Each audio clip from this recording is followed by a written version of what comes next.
嗨嗨嗨！欢迎大家来到果果的新闻频道。本期重要看点关于俄乌冲突中中国立场最硬核的一次解读。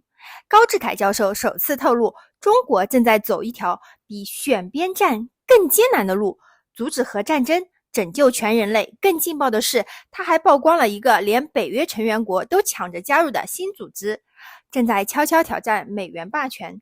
这背后究竟是怎样的一场全球棋局？别划走，真相即将揭晓，请看前方发来的报道。Now, China and Russia have become closer in recent years with President Xi and President Putin.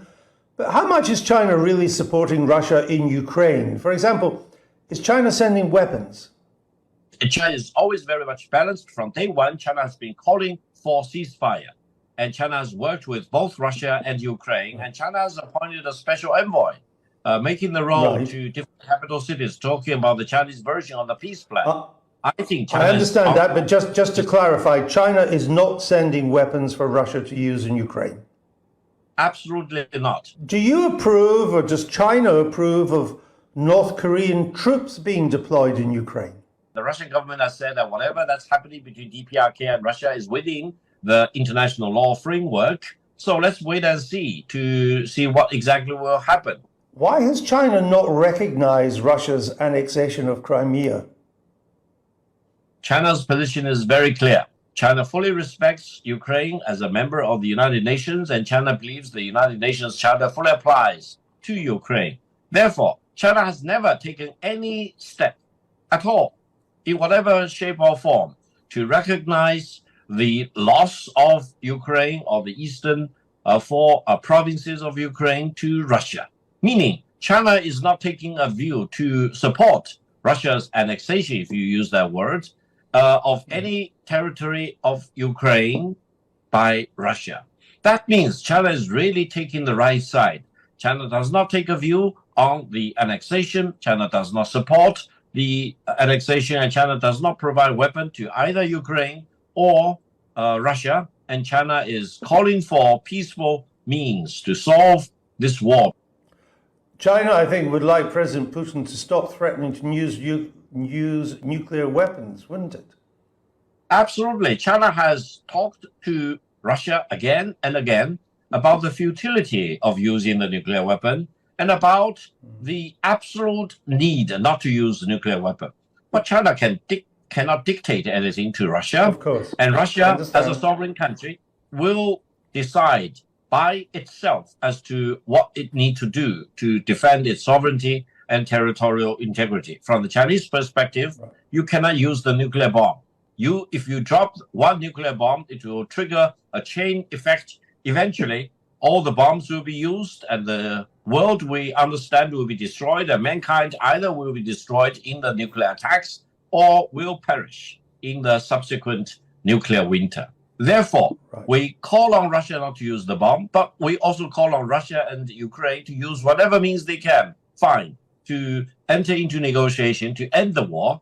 And China is opposed to what NATO is doing, sending weapons again and again and again, and escalating the level of the weaponry sent to Ukraine to continue the war, because we believe if this war is not brought to an end, and if this war is continued, it will escalate into a nuclear holocaust. NATO wouldn't be sending weapons to Ukraine, Mr. Gao, if Russia hadn't invaded Ukraine in an unprovoked and illegal manner. Well, allow me to use one very quick example. Back in 1962, the former Soviet Union wanted to deploy missiles in Cuba. No one denied that Soviet Union was a sovereign independent country. Cuba was a sovereign independent country. And why should President Kennedy jump out of the seat and vehemently oppose the proposed deployment of Soviet missiles in Cuba? And why should President Kennedy be hailed as one of the greatest presidents in the U.S. history? Because he stood firm. He made decisions which eventually discontinued the Soviet Union's deployment of missiles in Cuba. Now, why shouldn't anyone in NATO really care about some of these legitimate concerns on Russia's part? Because you simply cannot push the border of NATO to Russia's doorstep, especially after making all these promises of not pushing NATO to the doorstep of Russia. We Ukraine's do not not a need to member of agree with NATO. Russia, but you at least need to understand why Russia acted as it is in firmly opposing the expansion of NATO into Ukraine. So let me go straight to the question I just asked. At the BRICS summit, what was achieved? Well, the BRICS summit in Kazan, Russia is a great success and a milestone in terms of increasing the solidarity among the 10 BRICS member states and also laying out the roadmap for additional things that the BRICS organization need to do, especially in the settlement, payment, or even possibly a BRICS currency, for example. They also talked about digital payment using a collective kind of currency unit for all the 10 BRICS member states. Now, please keep in mind, if you look at the 10 member states of the BRICS, there are important energy producers like Saudi Arabia and the UAE and Russia and China too, but also important energy importing countries like China. So you're talking about a group of 10 countries which have complementarity in terms of the supply and demand of energy, oil and natural gas, you name it. And further, there are about 24 other countries very eager to explore possibilities of joining BRICS, including, amazingly, Turkey, which is a NATO member state, which has been spurned away from EU for decades. And now Turkey seems to have made up its mind to join BRICS organization. And I will not be surprised if Turkey will be the first country to join BRICS after the expansion of the membership last year.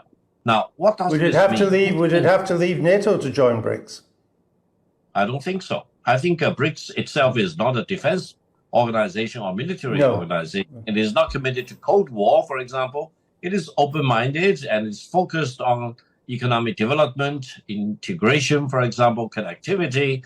And I think whether you are a NATO member or not, it's open-minded. I personally will not be surprised if eventually Mexico will want to join BRICS. Don't be surprised if eventually down the road, Mexico will make a formal application. So BRICS is an organization for the future, and it is really a very strong, dynamic, new organization in the world. The purpose, you mentioned this new financial payment system, which has been devised, mooted by Russia, and it was discussed at the BRICS summit. It's a system in a way that's designed to try and distance these countries from the dollar payment system, from the dollar power that America gets, including for the use of sanctions that it can use against countries that use dollars. Is the BRICS aim, in your view, to replace the dollar, to find a way of replacing the dollar as the international currency? Not at all. I personally do not support the de-dollarization campaign. However, I think BRICS countries and other countries which want to join BRICS are truly worried and concerned about weaponizing dollar or weaponizing SWIFT system. For us, dollar and SWIFT are just like public goods. You can just use it, and no one should stand in the way of weaponizing dollar or pound or euro or SWIFT system, for example. However, if there is one country, very big country, and other countries which are bent upon weaponizing dollar, of course you will have consequences. That is, you raise the alarm and you actually force countries like the BRICS member states to think about alternative ways. And these alternatives are not de-dollarization. It is basically safeguarding their sovereign right to use dollar or pound or euro or whichever currency, which should be considered as public good. And if you deny them the access to the dollar or the SWIFT system, they need to come up with their alternative. And I think the discussion within the BRICS organization is very in-depth. Whether they will be able to come up with a framework anytime soon, that's not certain, but I'm pretty sure they are moving in that. 精彩视频看完了，高志凯教授的这次访谈再次让我们看到了一位中国学者理性、包容且充满远见的国际视野。他的发言既坚定地传递了中国立场，又饱含对人类共同命运的深切关怀，听起来不像是冰冷的外交辞令，反而像是一位智者在与世界诚恳对话。在谈到乌克兰危机时，他清晰表明中国始终站在和平一边，不递刀不拱火，反对核威胁，也反对任何形式的领土吞并。他没有回避问题的复杂性，而是从历史中找例子，在现实中讲道理，既理解俄罗斯的安全焦虑，也坚定维护联合国宪章和国际法的权威。这种不偏不倚、尊重生态的态度，恰恰是中国文化中以和为贵的体现。而当话题转向金砖合作，高志凯的语调里明显带着希望与信心。他描绘的不是一个对抗西方的小圈子，而是一个多元、开放、面向未来的合作平台。能源国与消费国互补，南方国家携手发展，甚至北约成员也愿加入。他说，这不是要去美元，而是不愿看到金融公共品被武器化。这种叙事宏大却不强势，是在建设而非破坏，是在搭桥而非筑墙。听完他的发言，你会感到中国提出的从来不是中国方案，更是天下方案。它背后是一种根植于5000年文明的责任感，不称霸，不极端，努力把世界的矛盾转化为合作的可能。这条路注定不易，但也正是这样的声音，让国际社会依然相信对话而非对抗，多边而非单边，才是人类该走的路。谢谢大家观看，喜欢请点赞、评论加订阅，你的支持是我最大动力。比心，明天见，拜拜。